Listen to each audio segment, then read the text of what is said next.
Good afternoon. I'm Oguntade Bimisola, and today's news affects thousands of individuals all over the world. So let's get right to it. Virtual Bank, one of the recently formed banks specializing in cryptocurrency, has reported today that their mobile payment application has suffered a cyber attack.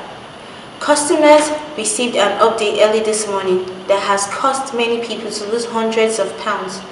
We interviewed a victim of the attack earlier today to get their thoughts. So today we all here is Sabah.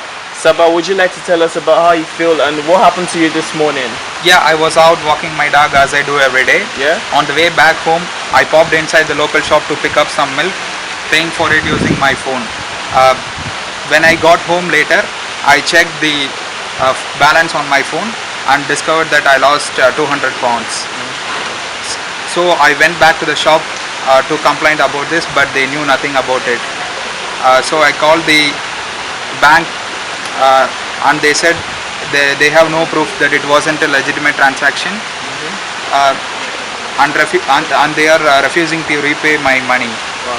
So how do you feel about this? I feel terrible. I want my money back. Thank you. Well, here now in the studio, I have our cyber expert, Martin. Martin, can you explain to us what has happened? Thanks, Ben. As you know, Virtual Bank uses Bitcoin to its transactions rather than settling currencies, as they have far lower transaction fees and operate in a grey area of financial regulation that's proven quite profitable in the past. At about 7:30 this morning, the hackers pushed an update for the bank's mobile payment app through the official channels, so that whenever the app was used to make a payment, a secondary payment containing a random figure of up to 10% of the user's total balance was transferred to a different wallet. Now, the bank has released an update to fix this issue, and I can confirm that users running version 3.45 are unaffected. However, the fact that this update came from the official update channels rather than from a secondary source tells us that the attackers have had direct access to the bank's internal infrastructure. So we don't yet know whether this attack could be repeated. My advice would be, if you have money in this bank, to transfer your savings to a secondary, different, unaffected bank as soon as possible. So, thanks, Martin.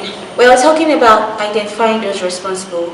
We're going now live to a police press conference about this issue. It's a team to deal with this crime. We've already sent a team of highly skilled digital forensic analysts to collect documents and evidence from Virtual Bank. If there's any trace of the crime, we will find it. Earlier today, a reporter was able to track down the CEO of Virtual Bank. Let's hear what she has to say. Hi, are you going to reimburse the victims of the attack?